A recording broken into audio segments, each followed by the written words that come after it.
Non, je vais pas danser, c'est pas la peine d'essayer, ça marchera pas. Avec ce corps-là, on peut pas. Est-ce que ça marche?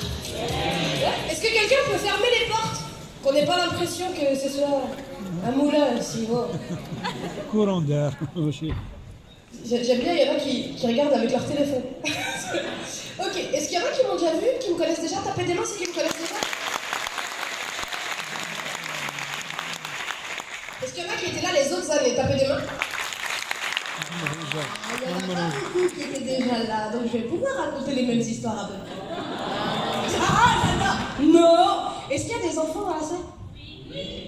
Non, pour de vrai, parce que toi t'es pas un enfant, t'as dit oui.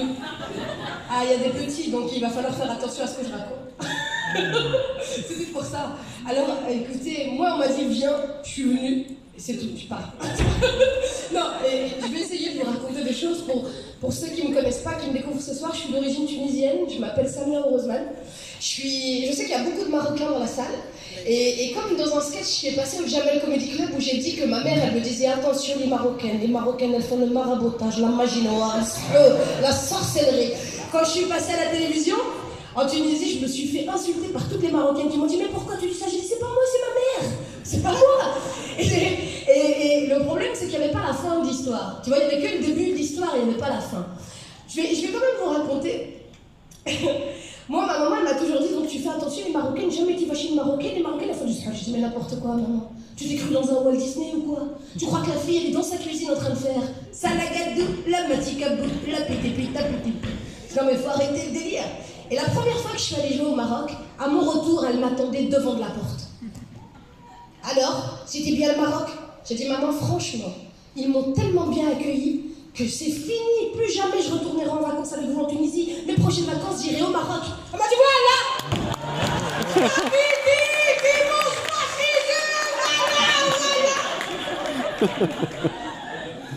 Cette histoire, je l'ai racontée en banlieue parisienne devant des mamans qui n'étaient jamais allées au spectacle de leur vie. À la fin du spectacle, il y a une maman marocaine, elle vient me voir, elle me dit, Ntia, zéro.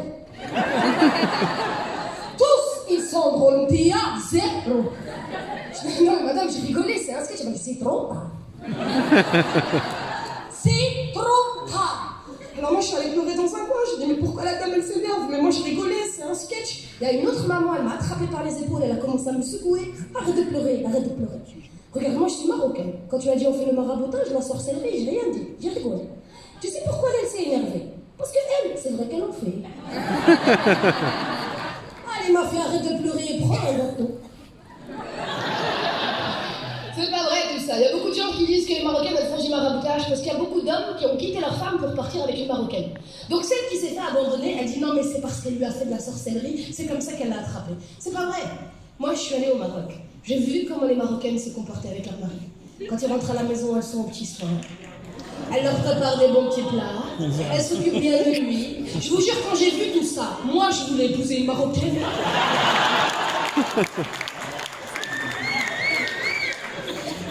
Histoire, je l'ai racontée à Bruxelles, où il y a aussi une forte communauté marocaine. À la fin du spectacle, il y en a une qui vient me voir. Je crois qu'elle était de Casa, à cause de sa manière un peu bon chic, bon genre de parler.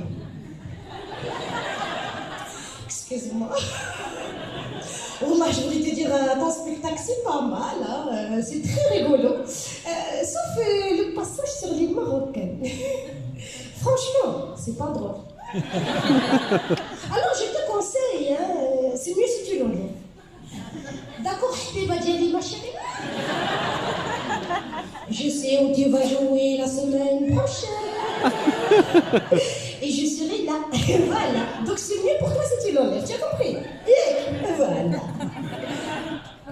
Tu l'enlèves. Tu l'enlèves. Non seulement je ne l'ai pas enlevé, mais en plus j'ai ajouté son histoire. Ensuite, il y a des Algériens qui se sont fâchés. Parce que dans mon sketch qui passe à la télé, je raconte qu'en Algérie, il y a tout. Parce que toutes les 2 minutes, il y a quelqu'un qui veut dire ah, le bel, il y a tout chez nous en Algérie. Il y a tout. Je dis oui, sauf l'eau du robinet, il n'y a pas. Tout le reste, il y a. Alors, tous les Algériens du monde, ils se sont moqués de moi. Ils ont commencé à m'insulter sur les réseaux sociaux. Ouais, pourquoi tu dis ça? C'est nous, en Tunisie, on vous donne de l'électricité. C'est nous, on vous donne de l'eau. Chez nous, il y a tout. Mais moi, j'ai pas inventé. Et puis, ils ont vu qu'une partie de l'histoire. Mais dans mon sketch, il y a le reste de l'histoire. C'est pas fini.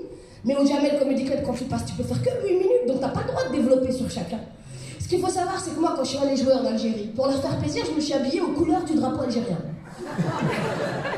La base, un foulard rouge, un col roulé blanc, une grande tunique verte. Je vais voir un des artistes locaux, je lui dis, tu as vu, je suis habillée aux couleurs de votre drapeau. Tu crois qu'ils vont être contents? On dit, Wallah, même ta forme, c'est la forme de la carte l'Algérie.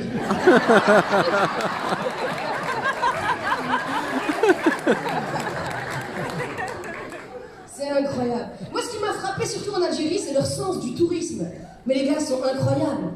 Je suis allée au Sofitel. Sofitel, je savais même pas qu'il y avait un Sofitel en Algérie. Mais attention, Sofitel d'Alger. J'arrive, le bagagiste, il me fait... Wallah, j'en ai marre. Ah, le client, c'est des fous. Wallah, un client, il est venu, il a posé sa valise et il est parti. Il croyait jamais ramasser. Ah, je ramasse pas, je suis pas son chien. Oh, monsieur, la valise, quelqu'un, il va la voler. Sofitel. Je me rappelle une fois, j'étais allée dormir au Méridien à Oran. L'hôtel, il est incroyable. C'est immense, tu peux courir, on dirait un appartement. C'était magnifique. J'arrive, ils se sont bien occupés de moi à l'accueil. Et ensuite, je regarde le bagagiste et je lui dis, bon, bah, je dois aller dans ma chambre. Il me dit, c'est quelle chambre? Je lui dis, 406. Voilà votre valise, vous allez tout droit, 5e étage, porte à gauche. Méridien! Et le bagagiste me dit, oh, je dois prendre sa valise quand même. Oh. En Algérie, ils ont quelque chose qu'on appelle le NIF. Vous connaissez le NIF? Pour ceux qui ne comprennent pas l'arabe, je vais vous traduire. Le NIF, ça s'appelle le nez. Pourquoi on dit qu'ils ont le nez? Parce qu'ils ont les poumons tellement gonflés d'orgueil, qu'ils ont le nez qui pointe en l'air comme ça, mais pour rien! Je suis allée faire un tour dans les rues d'Alger. Je croise un mendiant, je me penche pour lui donner de l'argent. Il me regarde pendant 5 minutes. Non. Je dis, non mais attends, je voulais t'aider. Oh, viens toi-même. Et puis les Tunisiens. Alors les Tunisiens, ils se sont aussi fâchés parce que j'ai dit que les Tunisiens, quand ils parlent, ils chantent. Mais c'est pas ma faute, c'est la vérité. On est d'accord, les Tunisiens, quand ils parlent, ils chantent. Moi, si je me marie avec un type, je veux pas qu'il soit plus féminin que moi, ça m'intéresse pas. Tu vois? Et eux, ils étaient pas contents, ça leur a pas fait plaisir. Dans la bouche d'une fille, une Tunisienne qui chante, c'est pas grave, c'est mignon, mais un homme, s'il te plaît. Une fois, je suis montée dans l'avion avec un Tunisois, pendant tout le trajet, il arrêtait pas. Wallahi, tabarakallah alik, tu es très sympathique et spontané. Wallah, je t'adore. Écoute, tu sais quoi? Inch'Allah, quand on revient à Paris, je vais venir voir ton spectacle avec ma copine. Ta copine? Quelle copine? J'étais plus virile que lui, quelle copine? Et puis ils sont fâchés, mais celui qui se fâche, c'est parce qu'un peu t'as des doutes, tu te reconnais un peu dans ce que je dis. Si tu n'as pas de doute, tu ne te fâches pas, on est d'accord? Et puis, moi ce qui me fait rire, c'est les gens qui me racontent, qui me disent fais-nous l'accent africain. Sauf que l'accent africain, ça veut rien dire. Il y a plusieurs accents en Afrique et nous-mêmes, les Arabes, les Maghrébins, on est des Africains. Et on a tendance à l'oublier. Mais moi, une fois je suis allée en Tunisie, ils m'ont dit t'es sûr, on a beaucoup des Africains ici. Mais peut-être parce qu'on est en Afrique. Ils m'ont dit non, les Africains. Là tu te dis mon Dieu, on est loin. Ya Rabbi sabbarni. Non, et il y a différents accents en Afrique. Moi, ceux que j'aime particulièrement, c'est les Ivoiriens. Parce que je trouve que les Ivoiriennes, elles ont du caractère, du tempérament. Quand elles parlent, elles sont très exubérantes, elles prennent toute la place. Moi, dans la vie de tous les jours, je suis une bouffonne. Je suis en train de m'excuser d'être là. Si tu me pousses, c'est moi qui dis pardon. Les Ivoiriennes, non. Non. Un jour, il y en a une, elle traversait rapidement la rue à Paris.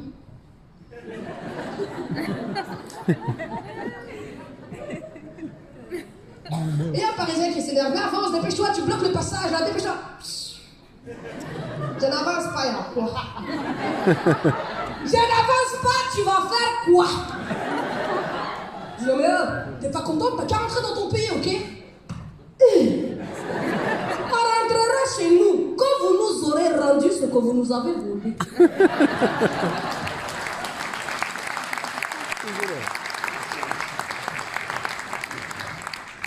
Il y en a aussi d'autres que j'aime bien, c'est les Camerounais. Parce que les Camerounais, quand ils parlent, ils nous ressemblent un peu, ils ont tendance à chanter. Sauf qu'ils font de très longues phrases, mais pour rien du tout.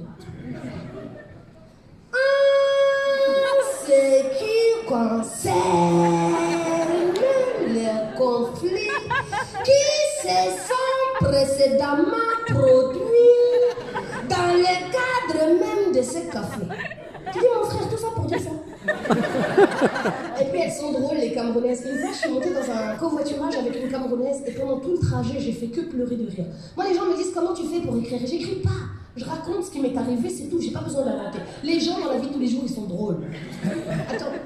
Est-ce que vous pouvez vous taire dans les coulisses parce que je tête. Merci. Ah ouais, et quand c'est fini leur tour, ils s'en fichent après. Donc je monte avec une Camerounaise et pendant tout le trajet, elle me fait pleurer de rire. Elle me dit, moi je comprends pas les filles qui achètent les cheveux des gens pour mettre sur les têtes. Ça, je comprends pas. Quand c'est cheveux synthétiques, ça ne me dérange pas. Hein. Mais celle qui achète cheveux des gens pour mettre sur sa tête, ça, je comprends pas. Donc la fille qui a vendu ses cheveux, elle a vendu parce qu'elle avait problème d'argent. Et puis toi, tu prends problème des gens et puis tu mets sur ta tête.